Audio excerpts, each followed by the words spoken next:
Senhor nos ajude a continuar essa jornada.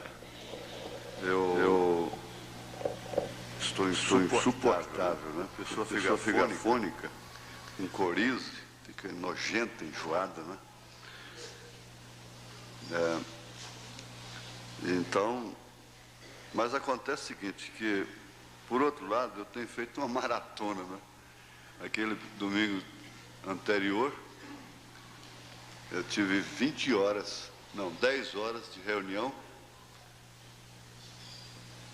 5 horas de cada reunião. Foram 2 reuniões, lá em Brasília. Aí preguei aqui aquela noite ainda. Depois dirigi a reunião de segunda-feira à noite. E estou com vontade de pregar quarta, sexta. Né? E domingo, sexta-feira fui para São Paulo. Tive uma reunião de casamento no sábado à tarde em São Paulo. Uma reunião muito poderosa, que molhou até o paletó também. Domingo de manhã em São Paulo, está muito quente, por sinal, seco, sem chover. Estava, não sei se já começou a chover. Muito seco e quente demais. E à noite preguei em São José dos Campos e foi lá que eu peguei a coisa, porque eu tenho que sentar, ficar quietinho, com o paletó molhado, a camisa molhada, até o pregador tem que aprender isso, né? Ficar quieto ali, não sair de uma vez e deixar parar aquele fluxo, o suor e o sangue esfriar. Não tire o paletó. Não tome uma corrente de vento. Mas lá eu saí depressa do púlpito, porque eu vi que haveria muito fluxo. Eu estava um tanto cansado também. E as pessoas sempre querem. Você sabe que tem hora que um abraço cansa mais do que um beliscão, viu? Né?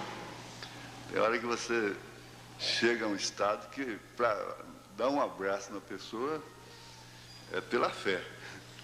Né? Porque a hora que o sangue vai esfriando ainda. Então eu sempre evitando aquela questão pessoal e coisa. E foi ali que eu apanhei esse constipado. E o meu organismo é muito bem preparado nesse sentido, porque eu uso vitamina C normalmente. Quando o organismo é fraco, ele toma conta logo e derruba o camarada, né? Pisa e faz o que quer, mas quando ele resiste, parece que fica pior. Mas a gente chega até aqui. E eu tenho por meta, eu me lembro, em 73, eu começou aquele problema da hérnia de disco. Estourou um disco na coluna, na quarta vértebra. E às vezes, para entrar no carro, era arrastando. Descer da cama era rolando. E ninguém percebia aquilo no púlpito, né? E nunca deixei de pregar por causa de dor, por causa de circunstância física. E nem por outras circunstâncias. Eu estava pensando, se eu não deixei de pregar até hoje por circunstâncias físicas, muitas vezes eu estive lá agora onde eu comecei a obra, lá em Brasília, e eu ia para lá pior do que eu estou hoje. E pregava um ar livre, tremendo mesmo, sozinho. E Deus.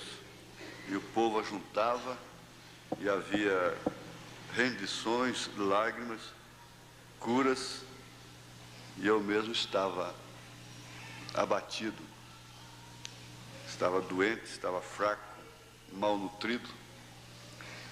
E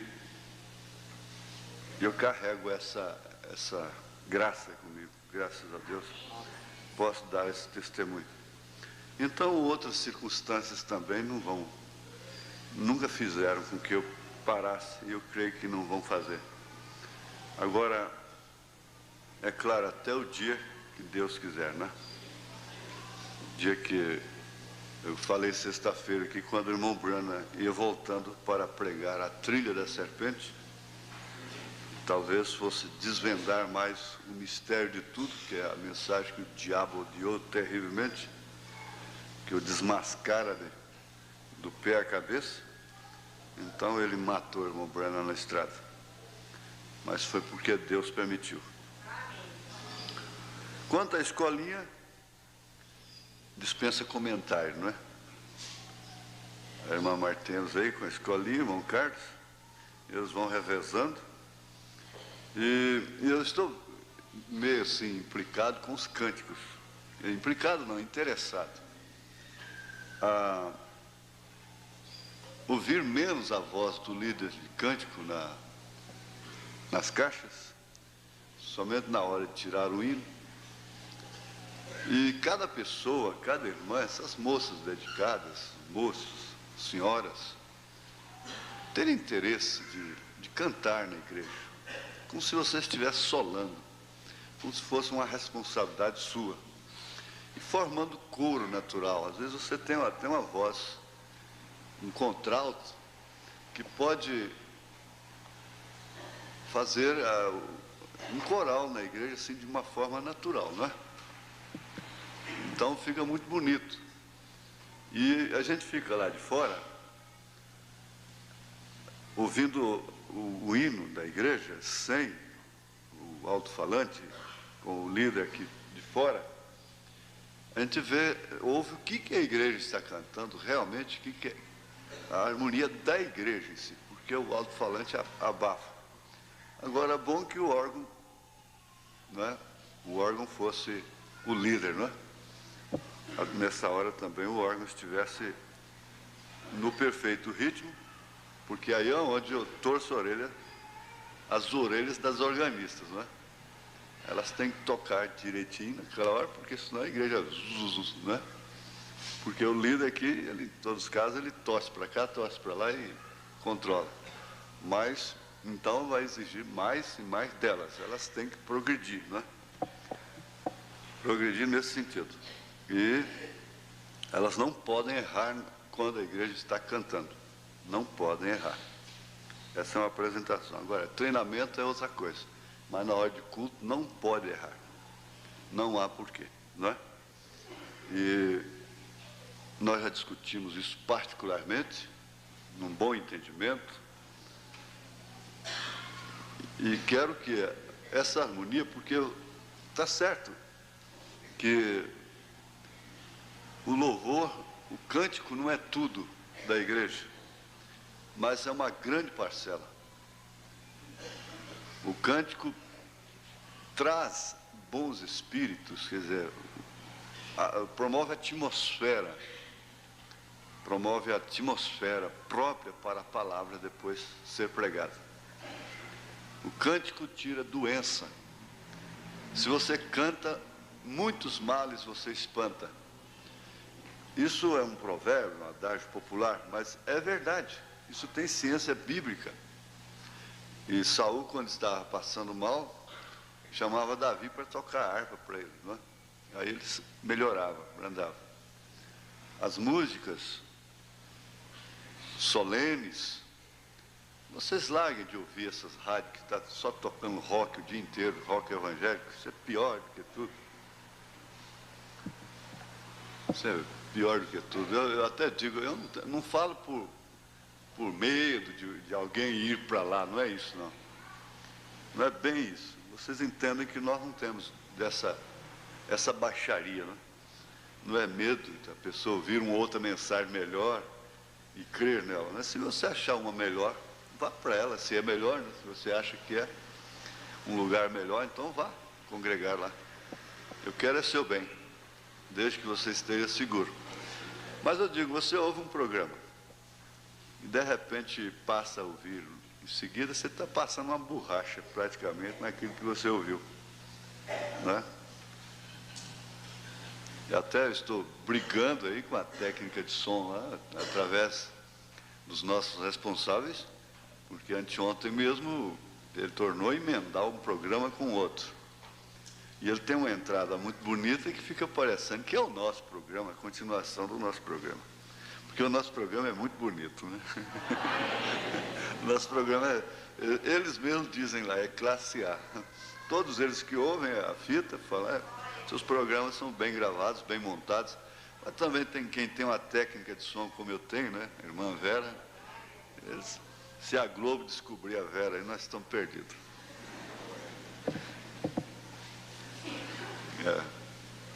Não é só a Vera, não. É muita gente. Mas é isso mesmo. Nos outros dias estava mesmo pensando, falar com o irmão Aguiar, procurar você me dar a notícia do irmão Antônio Dias. Amém? Não esqueça, não. A forma que eu encontrei o irmão Aguiar foi engraçada. Eu fui no Serra Dourada. Cheguei lá, comprei uma cadeira especial lá, separado, porque se tem um público sem educação, gente sem educação, me perdoe, é quem vai no estádio.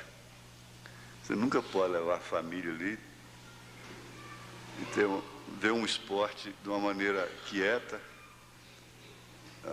proveitosa. É uma coisa, o mal não estaria. E no dia de culto, dia domingo, o mal estaria nisso, né? Em primeiro lugar, sacrificar um culto e deixar tomar conta do espírito e entrar no espírito da coisa lá e também se expor àquele vitupério. Mas era dia de semana, aliás, era um sábado, parece, ele se lembra melhor. E eu me assentei ali, de repente ele se sentou perto de mim. Aí ele estava afastado, né? Mas o certo é que nós não vimos jogo nenhum, foi só choro, terminou e graças a Deus ele está firme aí. Eu não disse que eu fui lá para buscá-lo, né? Mas isso aconteceu, eu falei, eu já fui lá 3 vezes, não pretendo voltar mais, por causa da falta de educação. É preferível, às vezes, eu digo para vocês, é preferível vir, às vezes, assistir. O irmão Branco condena até você ver uma corrida de cavalo. E sabia que o espírito que está naquilo lá, a jogatina que existe em torno daquilo, o mercenarismo, a coisa toda. Mas, em termos, é melhor você ver um espetáculo daquele esportivo do que ir no Rio Vermelho, aqui em certas ocasiões. Esses congressos aí do Rio Vermelho. Você poderá sair de um acontecimento esportivo com um espírito que você pode se livrar dele.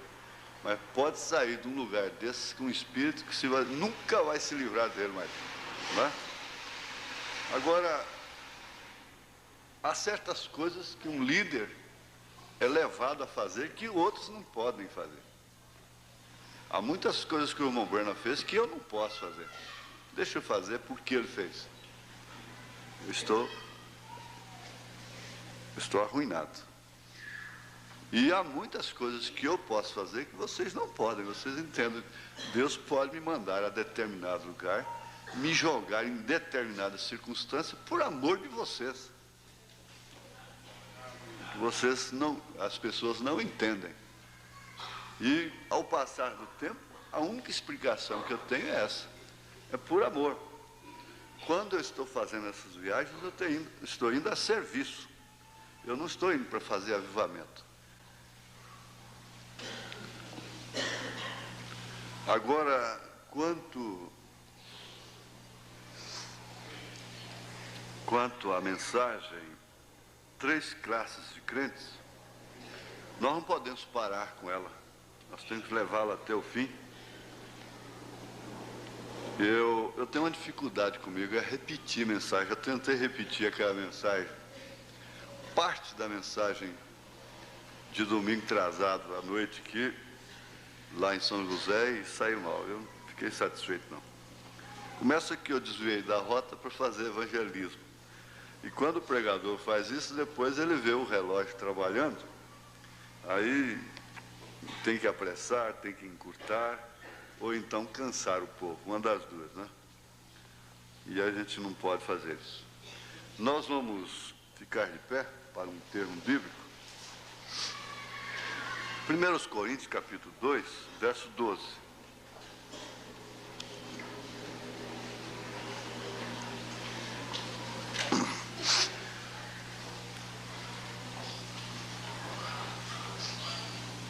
Talvez não tenha muito relacionamento com o assunto de 3 classes de crentes, mas tem. Tem sim.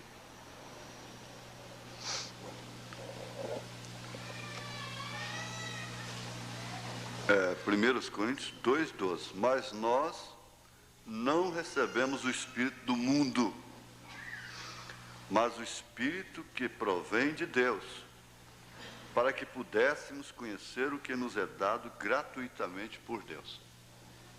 Para que pudéssemos conhecer o que nos é dado gratuitamente por Deus. Senhor Deus, talvez a nossa vida seria a melhor oração, nosso testemunho, a nossa conservação do Espírito intacto em relação ao Espírito do mundo, fosse a melhor oração. Mas nós temos o direito de orar, de pedir. O Senhor concede isso ao mundo todo. Às vezes um pobre coitado está pedindo a Buda e o Senhor responde e ele aumenta a fé em Buda.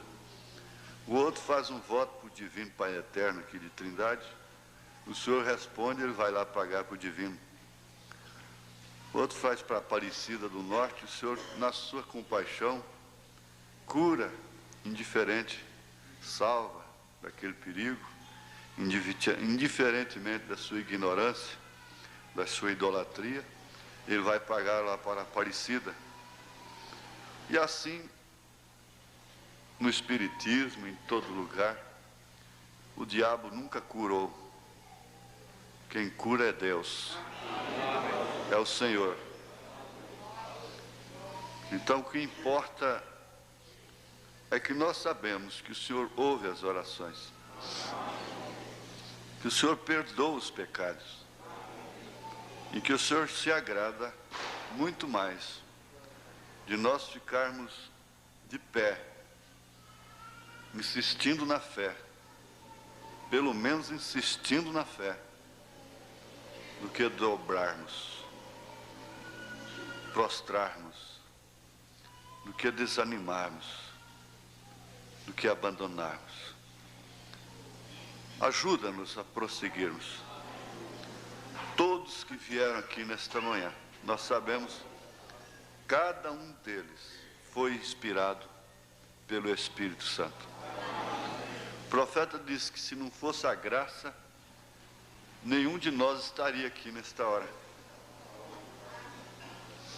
É a graça, é o favor imerecido de cada um estar aqui nesta hora. Muitos outros há que não estão por força de circunstância, por dificuldades maiores, outros por negligência. Mas o certo é que todos se fazem representar aqui nesta hora.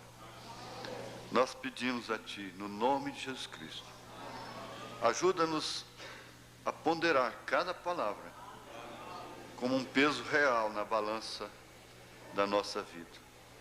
Em nome de Jesus Cristo. Amém. Assentai-vos. Às vezes a gente tem que...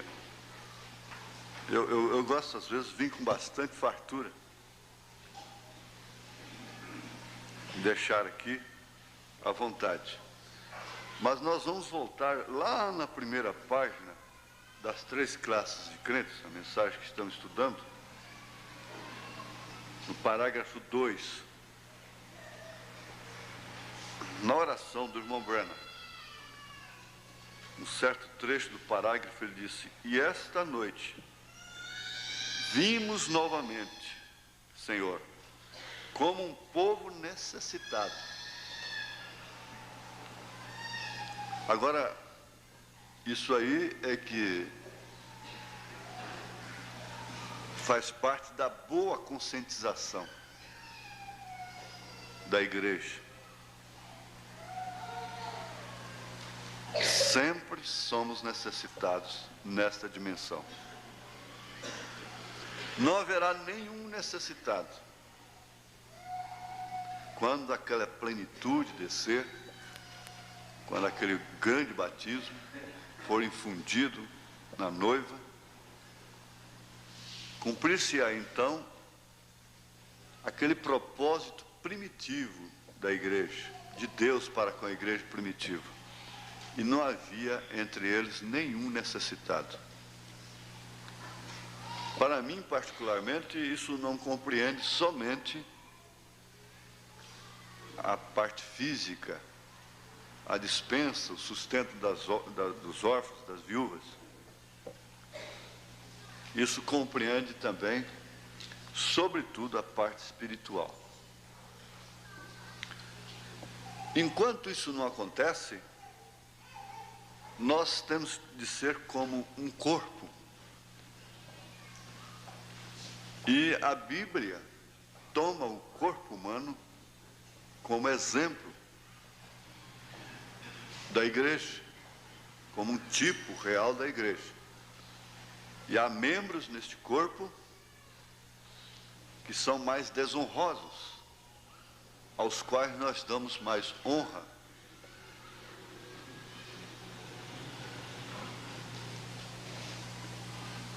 Paulo disse que numa casa há vasos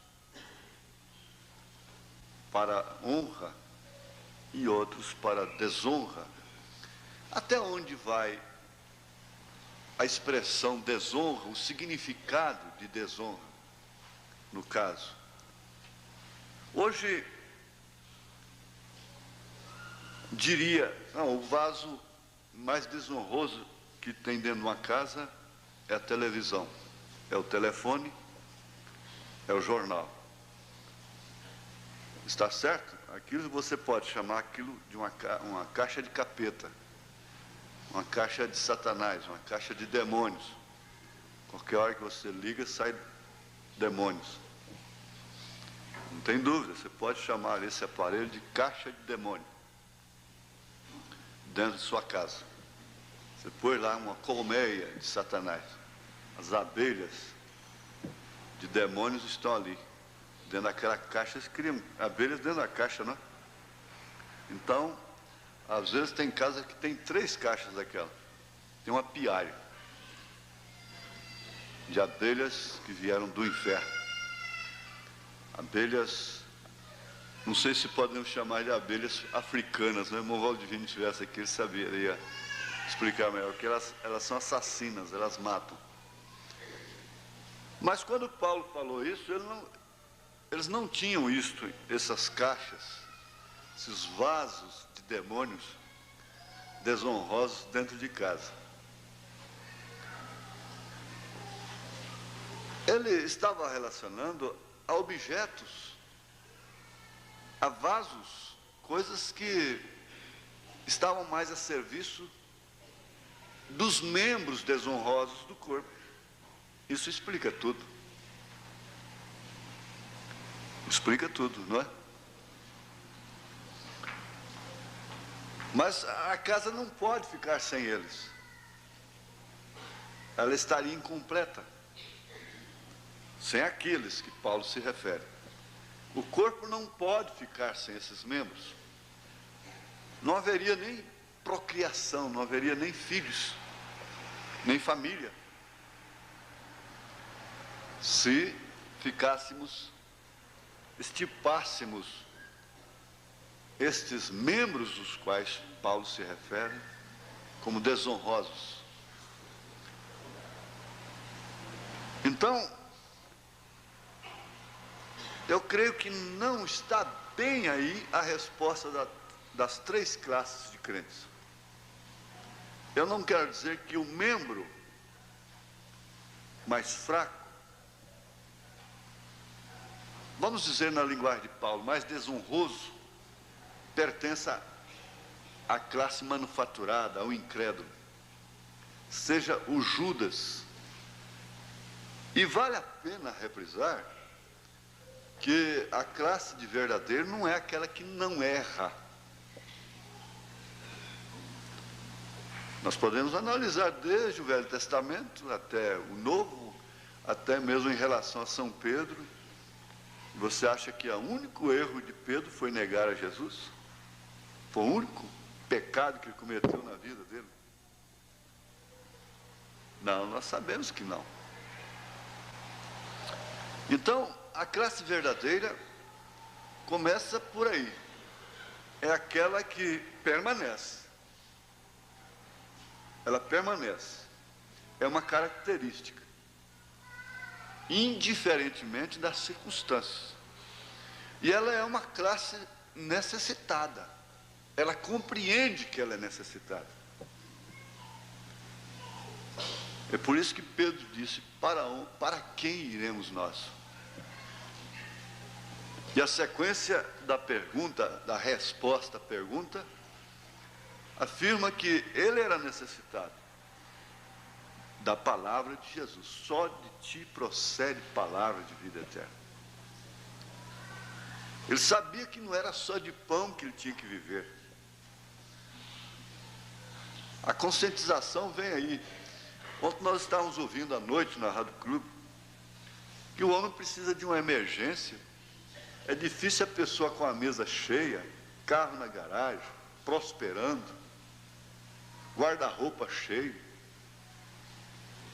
saúde, dinheiro, fazendas, se desesperar pela salvação, ficar desesperado, perder noite de sono, clamar por misericórdia.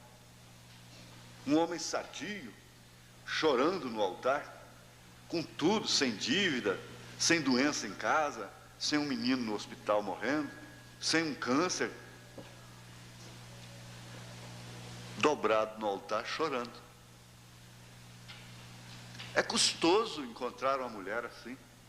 Por que você está chorando? Te falta alguma coisa? Não, é pelo filho. Eu não estou embriagado. Eu não estou embriagada com nada. Eu não tenho vaidade nenhuma. Eu tenho um marido ótimo. Mas me falta o filho. É a Ana.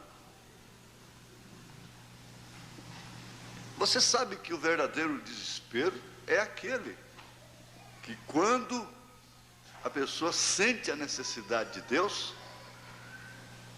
estando em boa forma, estando com saúde, estando com dinheiro, aí o rico foi lembrar disso lá do outro lado. Pai Abraão, tem misericórdia de mim, manda que Lázaro. Mas por outro lado, há muitos que pensam assim, que um arrependimento depois que a bomba estoura, não é verdadeiro. Não, ninguém pode fazer esse tipo de julgamento. Ninguém pode fazer isso. Eu tenho ouvido isso demais em confissões, em acertos particulares. Você está arrependida porque estourou, né? Se não tivesse estourado, você estava continuando na sua vidinha. Você está arrependido porque estourou. Se não tivesse estourado, você estaria continuando. Não, às vezes o tiro desperta o homem que vai se precipitar no abismo da cachoeira, diz o profeta. O tiro, o alarme, os gritos, né? Para que ele que está ensolarado, sofreu uma insolação, dormiu dentro do barco, se desperte e acorde em tempo. Então a questão de crer ou não no arrependimento não é questão de terceiros, é questão pessoal, é individual, é da pessoa e Deus. É Ele que vai responder. Se ele não está nem fingindo. Eu tiro por mim, quando eu era pego pela minha mãe, na hora eu falava com ela, mamãe, mamãezinha. Naquela hora não era nem mamãe, era mamãezinha do coração, mamãezinha do coração. Eu prometo, mamãezinha do coração, que eu não fumo mais. Eu prometo, mamãezinha do coração. Ô mamãezinha, não me bate mais não, mãe. Mamãezinha, eu prometo. E naquela hora eu estava falando sério mesmo, de coração. Mas passava 3 dias. Outro dia eu estava lembrando do Dr. Brain. Falei, você traiu minha mãe, rapaz. Minha mãe tinha confiança em você. Mamãe fez um bolo daquele que faz em panela de ferro, fogão caipira, brasa por baixo, um testo, que é um prato velho esmaltado por cima, cheio de brasa também. E aquilo o cheiro vai longe, né? E aquele cafezinho que só ela que sabia fazer, mais ninguém. 3 horas da tarde, e eu estava com um cigarro dentro da caixa de engraxar. Comer um bolinho daquele, depois fazer a boquinha de pito, tem que lembrar do Monseverto, né? Aí, então, vou lá para ela, vai lá para o quarto, fazendo crochê lá, minha irmã para lá, e eu lá no corredor, né, da casa. Casarão, a cozinha lá no fundo. De repente, ela me pegou, ela sentiu o cheiro lá no quarto. Me bateu, cergou o cigarro aceso na boca. Agora eu vou falar para os meninos. Um menino nunca deve fumar o primeiro cigarro. Eu tenho um arrependimento de ter fumado. Se eu não tivesse fumado, eu teria outra saúde hoje. Era o dobro. Inclusive, eu seria mais robusto. Porque eu comecei com 9 anos de idade. Depois eu chorava para deixar, não dava conta. Eu queria, mas não dava conta. E a pessoa cai nesse estado. Você quer deixar aquilo, mas não dá conta. É um espírito. O que a mamãe fez? Me vestiu um vestido da minha irmã, me pôs deitado, comida na cama, tudo na cama. Aí chegou o Dr. Brain lá, o Brainzinho, né? E ela confiava no Brain. Ô tia, Nadia, deixa o Joaquim ir comigo lá no Barreirão, lá para a roça, pro mato. Com você eu deixo. Na saída da cidade nós já compramos um cigarro. Aí fica um fundo clamando. Só Deus que pode tirar. Eu diria para vocês, nunca deixe essa influência cair. Não é questão de...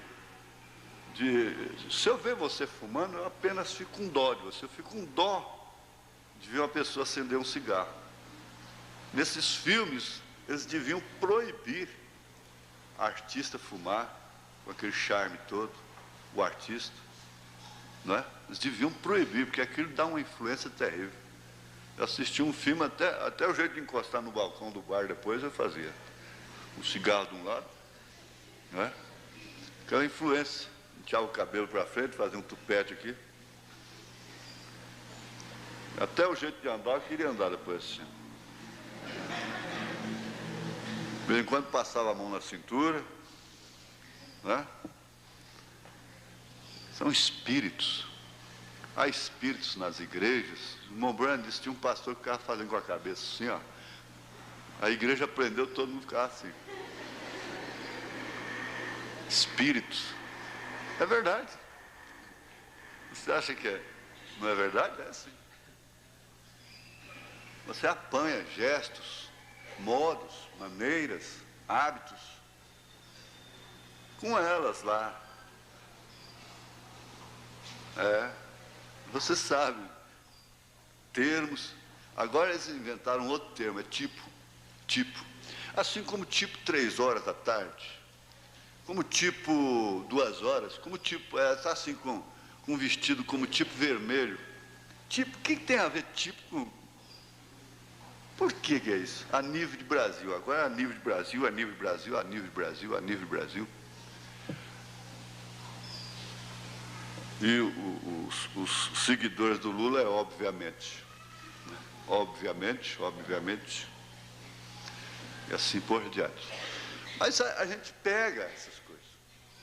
Eu não sei, parece que estou saindo da coisa, do assunto. Mas não estou, não.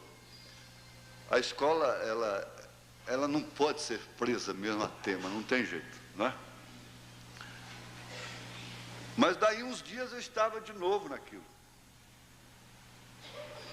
Na hora era sincera, mamãezinha, mãezinha do coração, mamãezinha, eu não faço isso mais.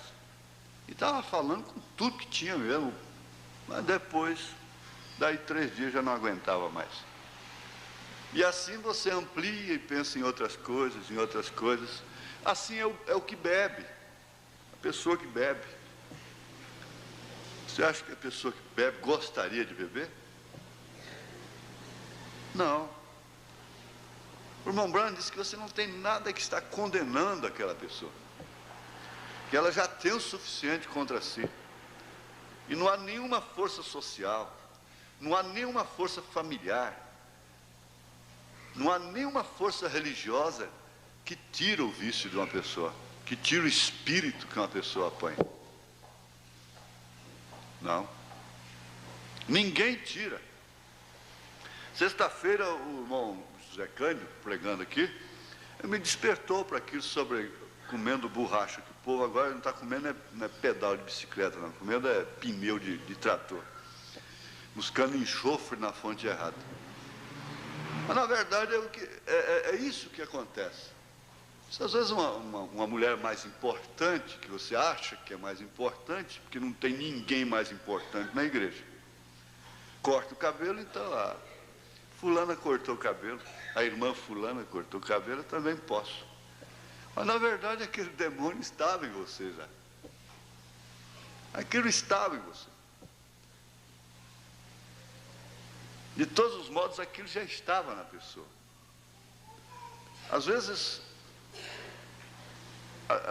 ele vê uma pessoa fazer uma coisa, ele não vai fazer a mesma coisa, mas ele libera outra coisa que está nele, que aquilo é dele. Libera. Então nós não temos que estar culpando a quem quer que seja. Você vê que, como eu disse na pré-eleição, se fossem todos fazerem o que Moisés fez, morreriam. Simplesmente porque Moisés fez, morreriam. Há quantos que por muito menos coisa se arrasam, se acabam? Agora, de um modo geral, nós somos uma classe necessitada.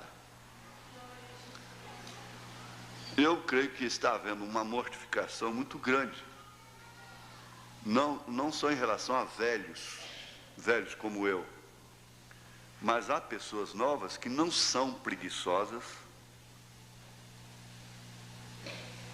Observe-se isso, não são preguiçosas, são trabalhadeiras e estão perdendo o estímulo, entusiasmo com as coisas naturais. Estão perdendo.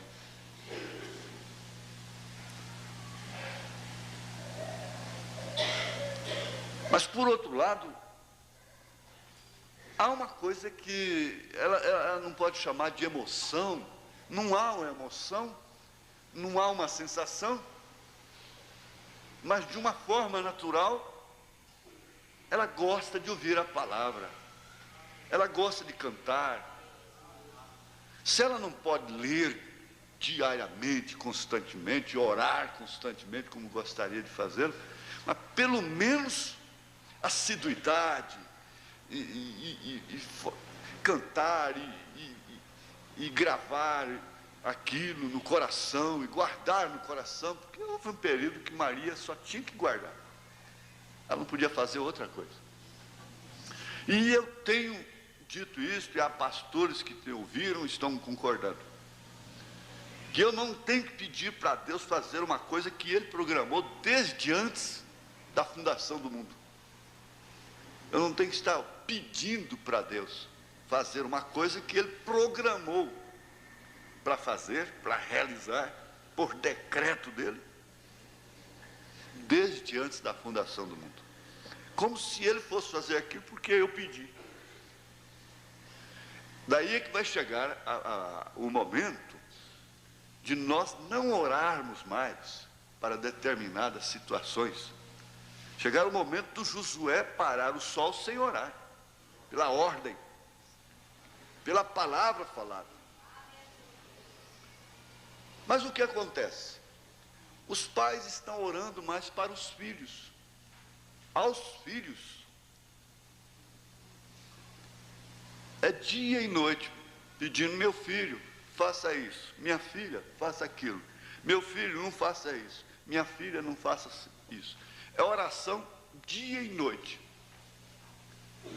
na presença e na ausência, orando aos filhos, orando aquilo que corresponde ao afeto maternal, paternal, o amor filho. É uma oração ininterrupta, 24 horas por dia. Não faça, faça, não faça, faça, não faça, faça. Parece que as pessoas humanas, nós temos que pedir para elas: faça isto, não faça aquilo, faça isto, não faça aquilo, faça isso, não faça aquilo. Agora, às vezes nós temos até a maneira de gritar com Deus: Deus, cura!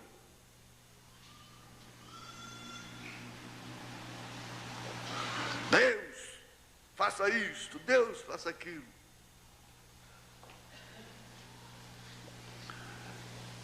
Nesta noite, vimos novamente, Senhor, como um povo necessitado. Essa classe verdadeira começa por aí, porque o irmão Branham pertencia à classe verdadeira. Pois sempre estamos necessitando de Ti. E enquanto estivermos aqui na terra, sabemos que esse será o clamor, pois nós estamos em uma batalha. A sua batalha é uma, a do outro é outra, a do outro é outra, a do outro é outra.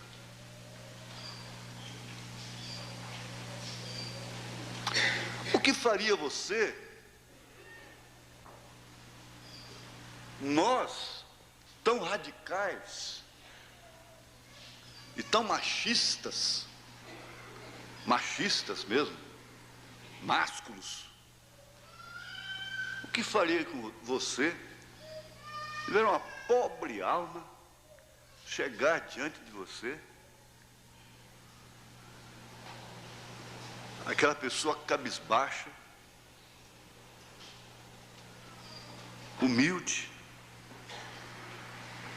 chorando, dizer: pastor, eu sou um homossexual.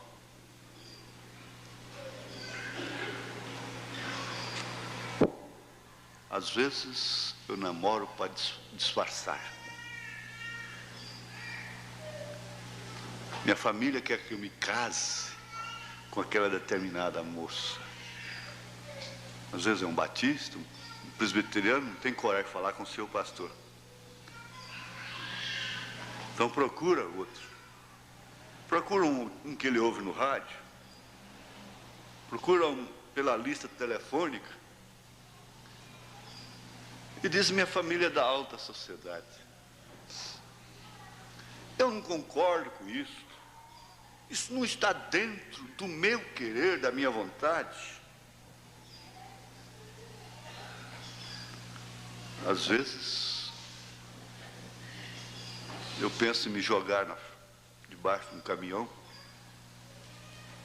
Às vezes eu penso em saltar de um edifício. Às vezes eu penso em ir nadar num lugar e me afogar, morrer afogado. Às vezes eu penso tomar um veneno. O que eu devo fazer? Há salvação para mim? A Bíblia diz que pessoas como eu não herdam o reino dos céus. A que classe de gente eu pertenço?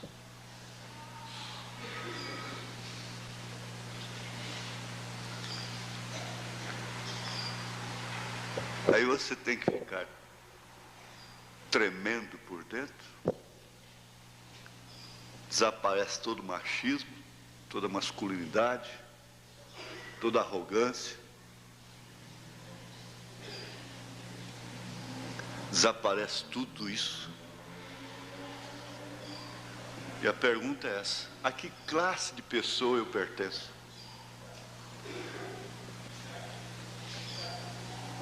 A minha vontade só é de morrer. Por que que eu tive que nascer assim?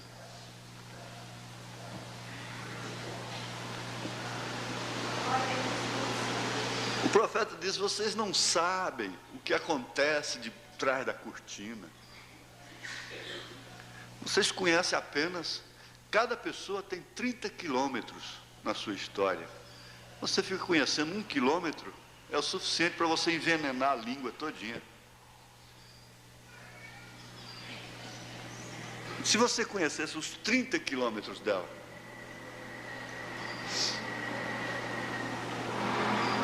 rapagões fortes, bonitos, você daria tudo e diria: eu ponho a mão no fogo, mas não é. Pois é. A que classe de pessoas pertence? Aí, Deus, lá na sua misericórdia, fala: você está vendo uma escritura aqui em Romanos capítulo 1.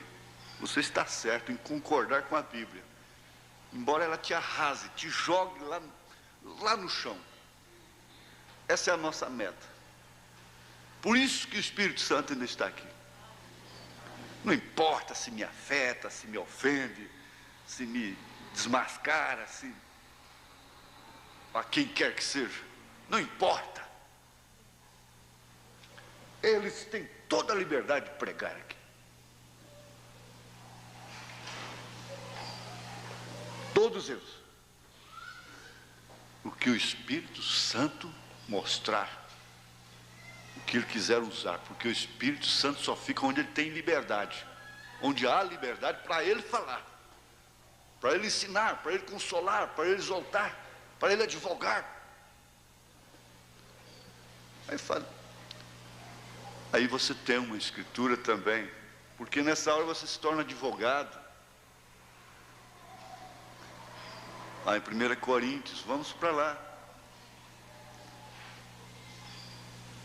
Efeminados, sodomitas.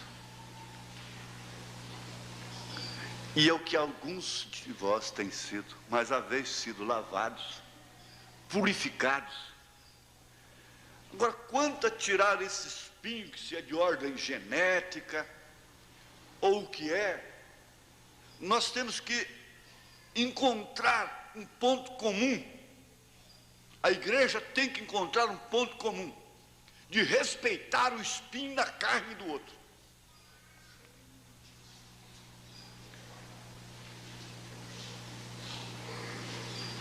O plenário tem que chegar a essa conclusão. Porque quanto maior,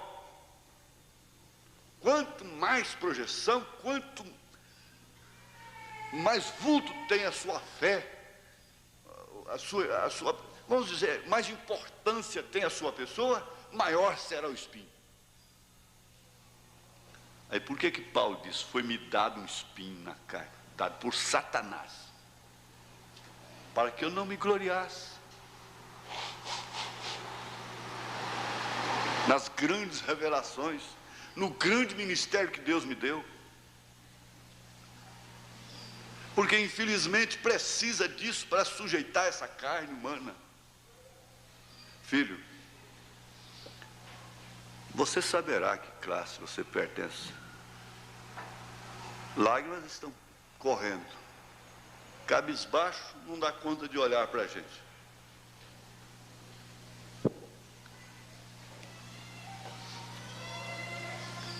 Você acredita que Paulo pôde viver como o homem que era, normal, não tinha esposa, e ele pôde viver sem prostituir? acredito, eu creio. Você acredita que há homens que possam viver assim? E eles são normais, normais, sadios, nesse aspecto? E eles se sujeitam e dominam essa situação, muito embora sofrendo danos, consequências, às vezes até irreparáveis. Acredito. Então você também, se Jesus não tirar esse espinho de sua carne, pode sujeitar essa coisa. Da mesma maneira que o sadio pode. Você acredita? Ele pode te dar graça também para sujeitar esta coisa. Por isso, eu não posso classificar essa classe de verdadeiro pelas circunstâncias biológicas, pelas circunstâncias físicas. Nós não podemos classificar os verdadeiros por esse lado. Aliás,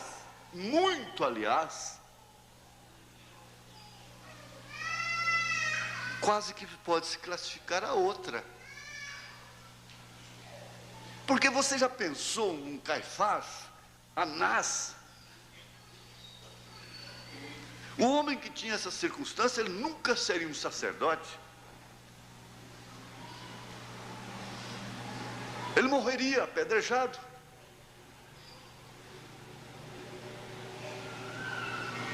Eles não tinham tais espinhos. Eles não tinham tais circunstâncias.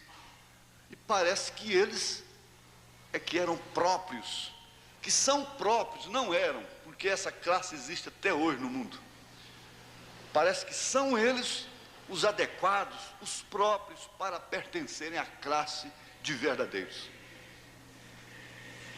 Então, hoje nós estamos deixando o manufaturado e o incrédulo de lado. E pensando que os verdadeiros são necessitados de Deus e que eles têm espinhos.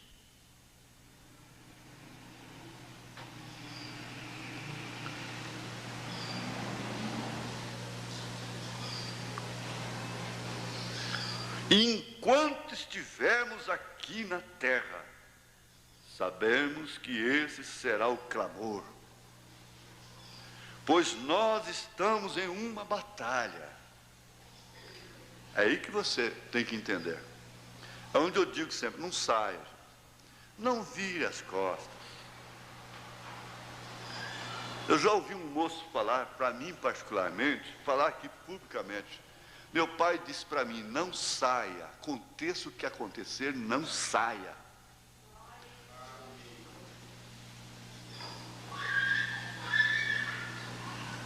Eu quero perguntar para ele um dia, se ele vai fazer com Deus o que o pai dele fez. E que provavelmente Deus vai fazer com ele aquilo que fez com seu pai. Recolhê-lo novo ainda. Se acontecer igualzinho, vai ser assim. Agora, essa é a maneira de Deus tratar. Nós estamos numa batalha. Cada família aqui tem uma batalha.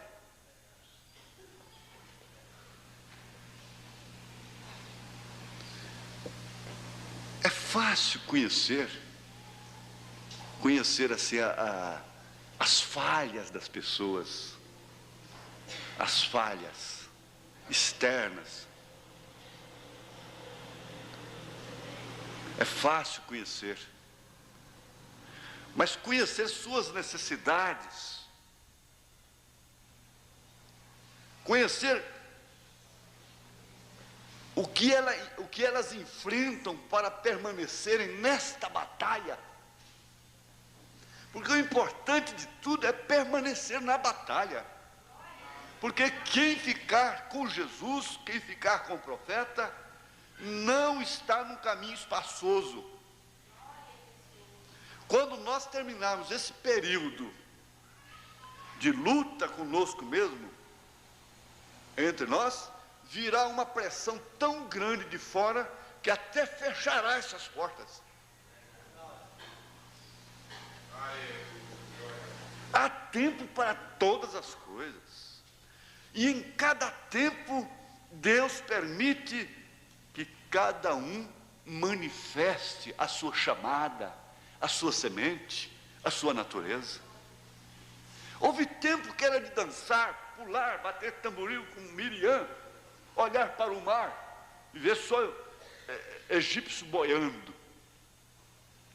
E festa, e Pentecostes. Ali, você acha que... ali não caiu ninguém, gente. O profeta estava em alta naquela hora. Antes, no aperto, já estavam pressionando. A hora que aconteceu o milagre, o profeta ficou em alta. Faz uma pesquisa, dá 100% de popularidade, de apoio. Ganha a guerra contra o Iraque, dá quase 100% de popularidade, de apoio.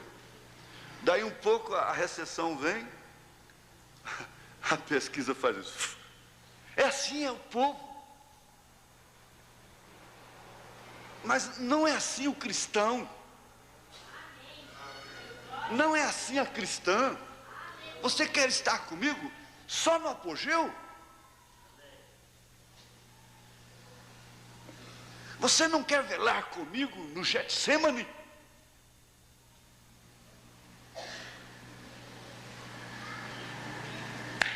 Quantas mulheres abandonaram seus maridos e abandonam hoje quando eles caem doentes? Elas por fim os abandonam e somem. Quantos maridos abandonam suas esposas simplesmente por causa da menopausa? Agora você já pensou se toda mulher que entra na menopausa tivesse que ficar sozinha? Que desgraça seria isso? Mas justamente esta é a hora que ela mais precisava, mais necessitava de apoio. Queria ensinamento básico na Bíblia para uma coisa dessa? O irmão Branham chegou a dizer que os americanos naquela época ainda tinham isto de bom. Rockefeller, se falo correto, seria reeleito pela 4ª vez presidente dos Estados Unidos. Mas ele não foi reeleito porque ele abandonou a esposa e casou-se com uma jovem. Ele disse, aquela foi a causa dele não ser reeleito. Agora eu pergunto, está com Cristo quando está multiplicando pães? Está com Jesus quando Ele está curando, libertando oprimidos? Não foi assim com o irmão Branham? Agora você pretende ficar na igreja, na comunhão? Até quando? Porque lá depois do Pentecostes de Miriam, ela já ficou leprosa, ela própria, morreu, porque o morrer ali significava que não entrou na terra prometida, se perdeu, mesmo depois de Moisés orar por ela. Israel ficou parado 7 dias por causa dela. Depois, tantos que dançaram no Espírito, chegaram nas águas amargosas, murmuraram. Outros não murmuraram naquele trecho, mas no outro murmuraram. E já na hora de chegar, gente, na hora de chegar que foi o desfecho final. Quando a coisa está tão perto, está tão pertinho, para quê? É agora, você já lutou tanto, irmão. Está na hora de chegar. Amém. Agora vê como foi lá na hora da chegada. É gostoso, os homens lá são homens arrões. Na verdade, o cacho de uva precisa 2 homens para carregar. O céu, vamos aplicar, porque a terra prometida lá ainda não representa o céu, a era do vencedor. Todo mundo sabe disso. Mas o céu é maravilha.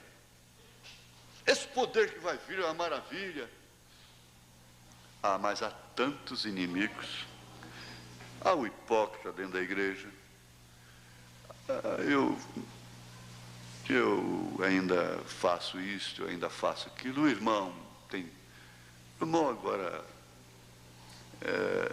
é isso, é aquilo outro. A irmã, você viu aquela irmã? Cortou o cabelo, está se pintando, pintou as unhas, pintando o rosto, pintando os olhos. E fulano foi visto assim, ciclano foi visto assim. Mas na hora de chegar, será que não tem um Caleb? Um Josué? O Josué é o Espírito Santo, ele está aí. O Caleb é aqueles que ficam com o Espírito Santo, diz o irmão Branham. Porque para onde nós vamos? Aí então nós vamos tirando a característica do verdadeiro. Dentro de 2 milhões, 2 apenas. 2. Subiram num tamborete e disseram, não, a terra é boa e nós vamos. Nós vamos. Isso não é hora não. Gente, o pior já passou. Agora, na hora de pegar a recompensa,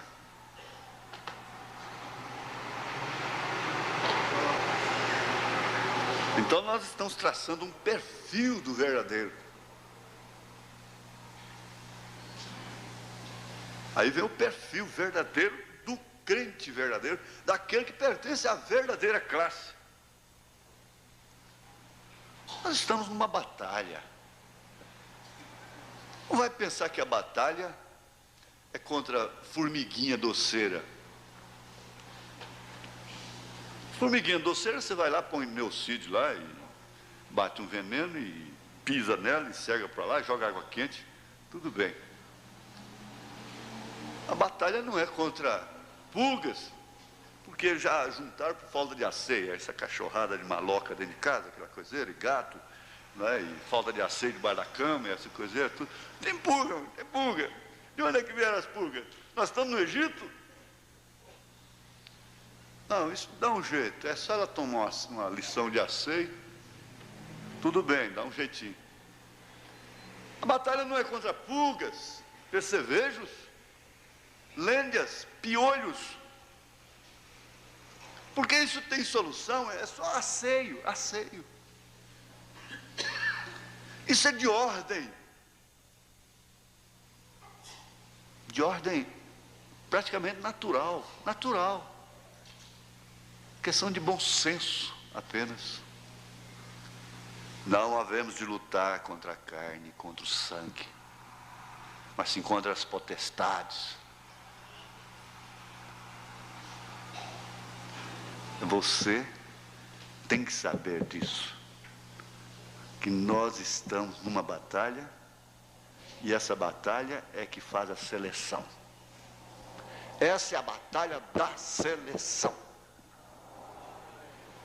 Eu estava falando com a irmãzinha, eu falei, não,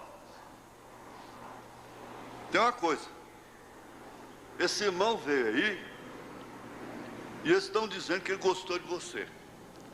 Você gostou dele? Aí eu gostei, está bem. Mas aquele outro que chegou primeiro, então vamos fazer o seguinte, ele vai ter que pegar uma queda de braço com ele. O que vencer casa com você. Ela acha bom, ela... Não.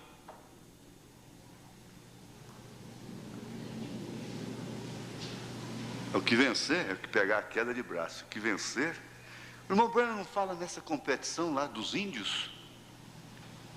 Os animais, esse gairão, é bonito aquilo, ele tem uma área, ele vai e marca com o chifre, mas primeiro ele tem que vencer o seu competidor. Ele está disputando uma fêmea, os dois têm que lutar primeiro. É o que vencer, é que vai possuí-la.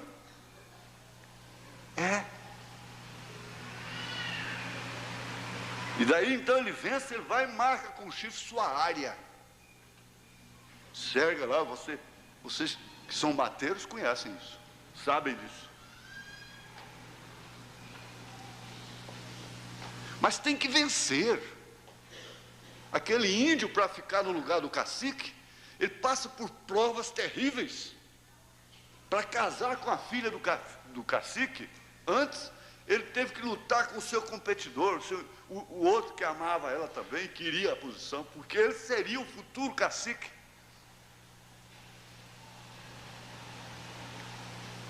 E o reino de Deus é tomado à espada, não é a custa de pandiló. Carrinho na mão, vestido não sabe o que pega. Às vezes dá raiva na gente quando a gente tem muita roupa. A gente fica nervoso, porque pega uma camisa, pega outra. Quando a gente tem só 3, fecha o olho. Tum.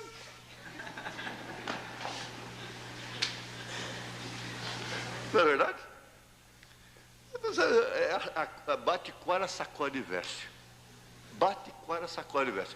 Mas quando você ganha uma camisa daqui, ganha outra dali, e vai enchendo o guarda-roupa, e coitado, agora tem que ver qual é que combina com cinza. É essa, não sei. Vai lá no espelho, não é essa. Que gravata é que põe? Tem 38 gravatas. Essa aqui fica melhor, não? Tem que ter um vermelho no meio. Tem que ter um vermelho, tem que ter cinza, tem que ter preto, para combinar. É isso, gente.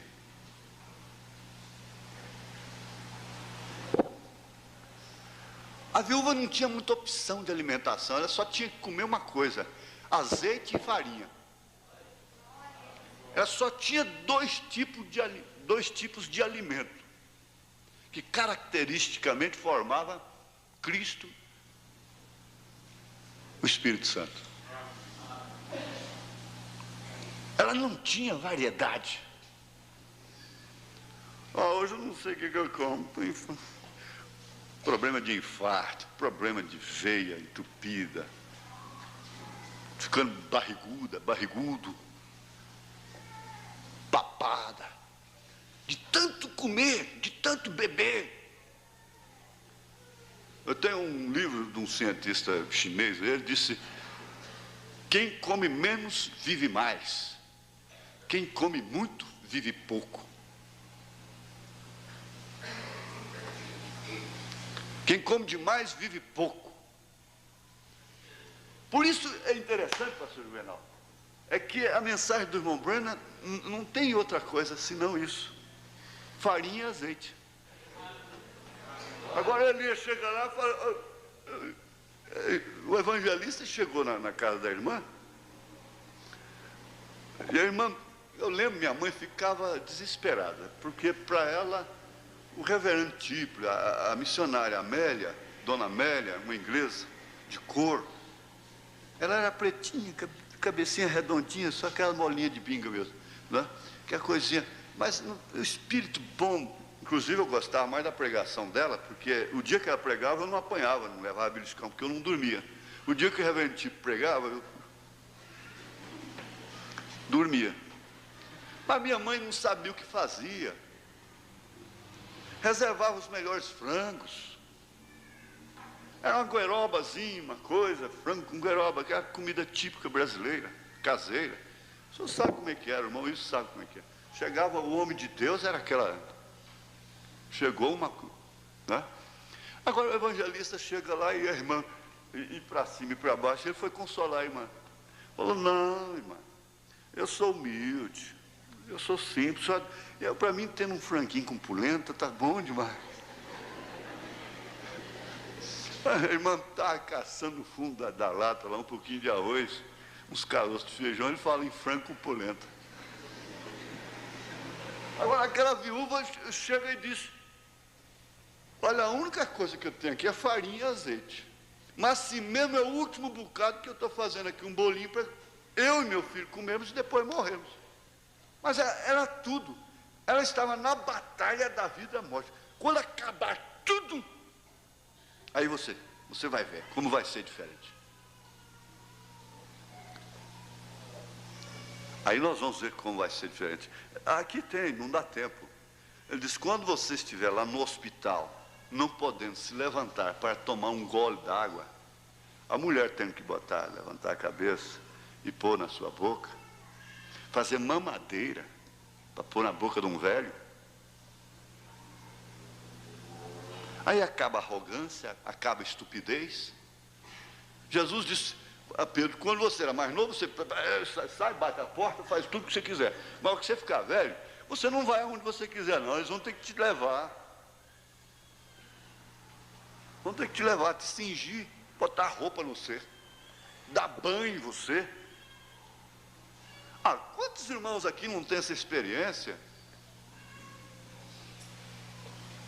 De enfermeira ter que dar banho em você. Há irmãos que chegam a morrer, preferem morrer, do que ir a um médico para tratar de uma prostatite, porque ele sabe que a enfermeira vai ter que cuidar de lugares impróprios dele. E é tão brioso que não permite esse tratamento. Mas isso é o humano. Isso era para mostrar o que nós somos.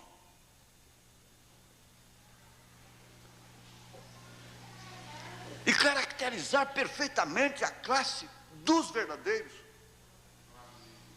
Eu digo, não é aquele, irmãos, aquela irmã que entra em dificuldade e vai ali e se aborrece e fica por lá, mas uma coisa está lá no coração dela, não adianta. Ela é uma filha pródiga, ela vai voltar, pode deixar. Não é isso não. Não seja aquele filho que não saiu de casa e não sabe usufruir das bênçãos do pai. Aquele que nunca foi pródigo.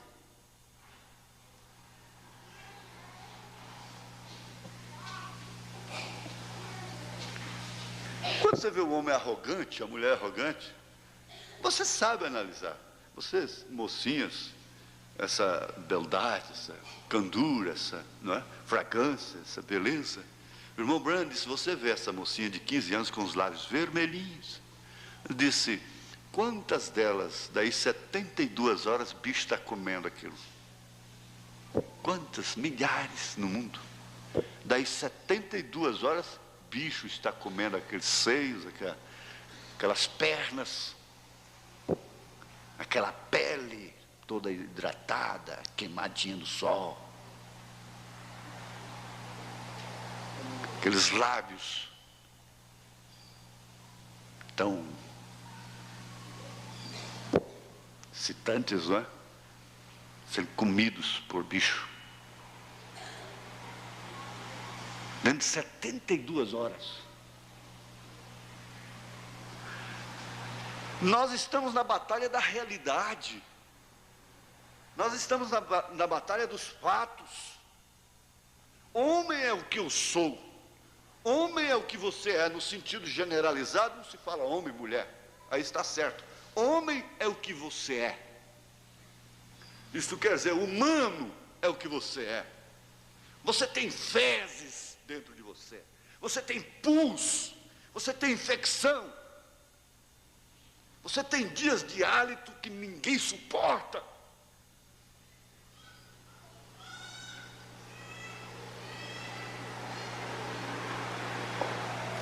Você tem mau odor. Às vezes o suor de um animal, de um cavalo, o cheiro de uma vaca, então, do gado, é muito mais gostoso do que o cheiro natural do homem, da arrogante mulher. Eu fico vendo a pose, a arrogância com que se viaja de avião, principalmente em voo internacional. E quando aqueles patifam lá em cima de uma montanha, daí 3 dias é aquela podridão, aquele mau cheiro terrível. Na batalha, nós estamos na batalha da realidade, na batalha dos fatos. Ah, já passei. Não saí do primeiro parágrafo, meu Deus. Espera aí. Eu tenho que completar esse parágrafo aqui, só o parágrafo 2. Enquanto estivermos aqui na terra, na pergunta e resposta, ele diz, nós temos que lutar contra o pecado até o último momento. Não foi isso? Até. Enquanto estivermos aqui na terra, irmãzinha, mocinha, senhora, senhor, rapaz, sabemos que esse será o clamor, pois nós estamos em uma batalha. Irmão, espera aí, seu fuzil está ali, você largou? Está ali, está te esperando. Está meio enferrujado? Vamos lubrificá-lo. Espera aí. E nós estamos, a batalha está se enfurecendo. Olha, veja, e a batalha está se enfurecendo.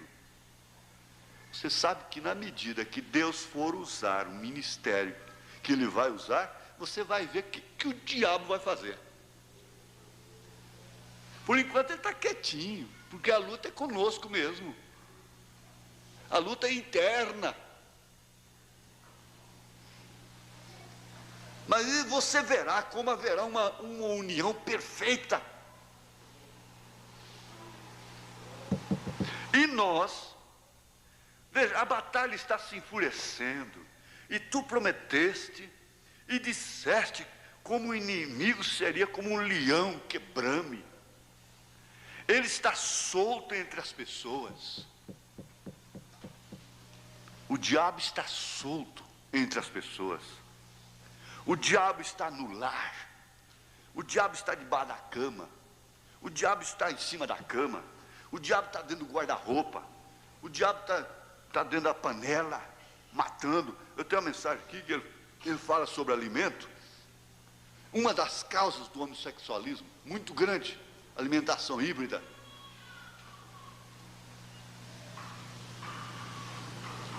Ele está solto entre as pessoas. Ele está na panela. Ele está nas garrafas. Ele está no telefone. Ele está na televisão. Ele está nos jornais. Ele está na esposa. Ele está nos filhos. Ele está no marido.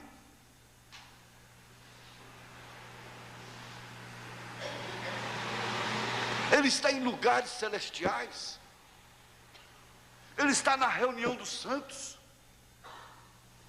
para condenar o Jó. Nós podemos vê-lo em todo lugar, como o leão que brame, devorando o que ele possa, devorando tudo o que ele possa, porque ele sabe que o tempo dele é curto. Nós vamos ter que aceitar determinadas circunstâncias. Na guerra, marido, você acha, teve mulher que, quando soube que o marido dela foi convocado para a guerra, ela rezou um texto de gratidão. Oh Deus, que ele nunca mais volte. Cai uma bomba na cabeça dela. Mas outras não. Outras foram até o cais, chorando, abraçadas. E aquela mãe daquele disco, já falei, ela disse: meus cabelos ficaram brancos. E ele dizia que enquanto as balas assoviavam ao lado, passando pertinho dele, assoviando, ele escutava o assovio das balas. As preces de sua mãe estavam lá, desviando as balas. Se chora para ir para uma batalha, a despedida para uma guerra é a coisa mais tremenda que possa existir na terra, mais doída. Casal recém-casado em lua de mel, se despedindo, ela vendo com a mochila nas costas, entrando no navio, sem saber se viria mais nunca. Filhos. O irmão Brana viu naquele desfile lá, um carro alegórico com a mãe e os filhos chorando ao redor de uma mesa.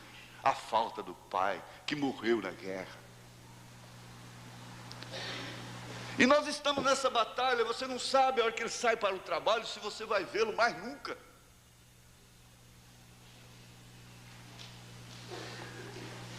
A tia da Ana, quando viu ela brigar com o marido por causa de uma trepadeira, em pérolas esparsas,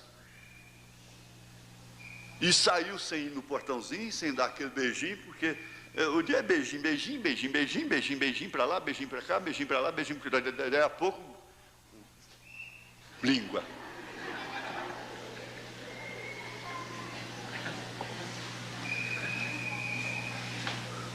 Há muitas que dizem: não, bem, você não pode sair agora enquanto ele não beijar. Eu não dou conta de beijar agora, mas atrasa um pouquinho, nós temos que beijar antes de sair. Aí depois a tia foi contar: minha filha, você não sabe, você não conhece a minha história. Acho que a história dela que foi da trepadeira. Aí ela foi contar. Foi contar, e ela disse, eu não fui no portão despedir-me dele, lhe dar aquele beijinho de saída. E ele voltou morto. Nunca mais. Foi o que consertou a vida da Ana. Foi o exemplo da tia. Ele está solto entre as pessoas.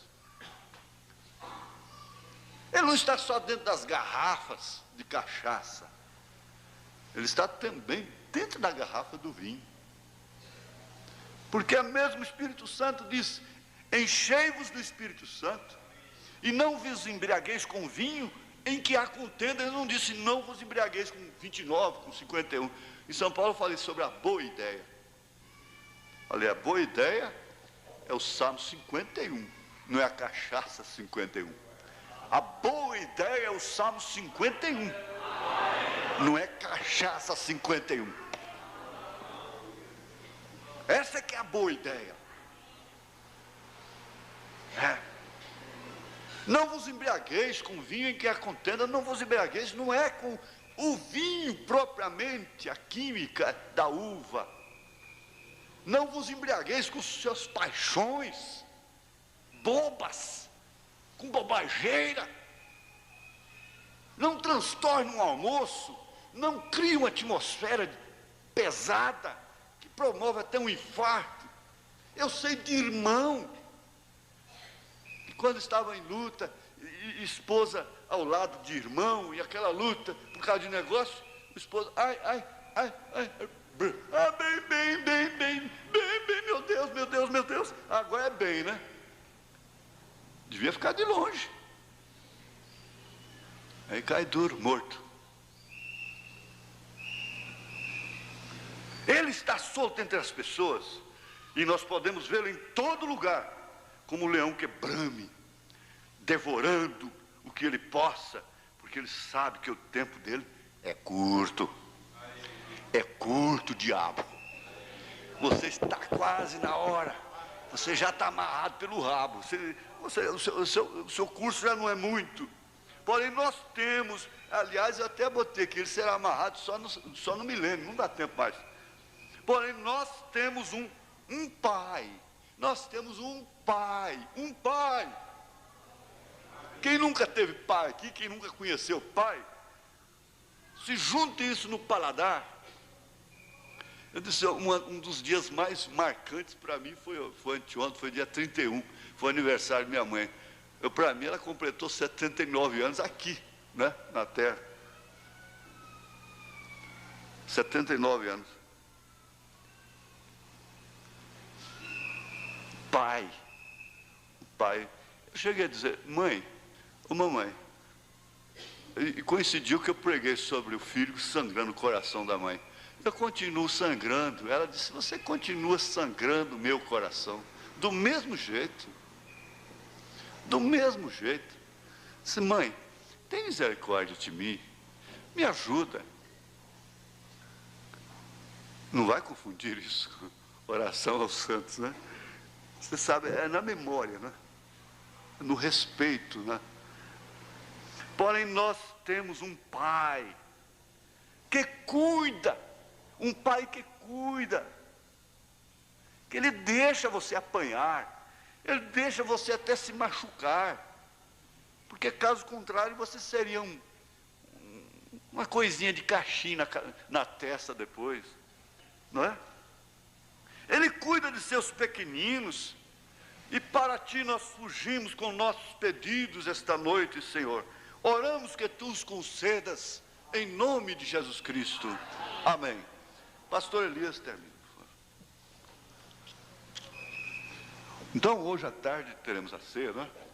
O pastor Juvenal vai pregar a mensagem da ceia.